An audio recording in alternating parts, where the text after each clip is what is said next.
এক আলাদা রকমের বিয়ের অনুষ্ঠান দেখা গেল বর্ধমান শহরে। একজন দুজন নয়, একসঙ্গে ১২৫ জন পাত্রপাত্রীর গণবিবাহের আয়োজন ঘিরে আনন্দের বাঁধ ভাঙে বর্ধমানে। কাঞ্চননগরের কঙ্কালেশ্বরী কালী মন্দির মাঠে মহা ধুমধামে বিয়ের আসর বসে।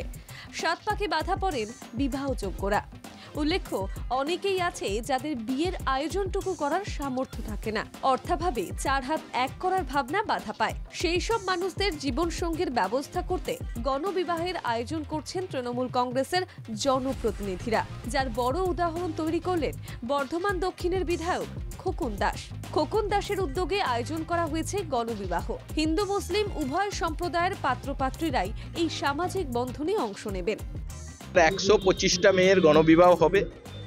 আমাদের গণবিবাহে এবার উপস্থিত থাকবেন আমাদের রাজ্য তৃণমূল কংগ্রেসের সভাপতি সুব্রত বক্সী, আমাদের মন্ত্রী শোভনদেব চট্টোপাধ্যায়, মন্ত্রী প্রদীপ মজুমদার, মন্ত্রী জ্যোৎসনা মান্ডি, মন্ত্রী রথীন ঘোষ, মন্ত্রী স্বপন দেবনাথ, মন্ত্রী সিদ্দিকুল্লাহ চৌধুরী, আরও অনেক মন্ত্রী।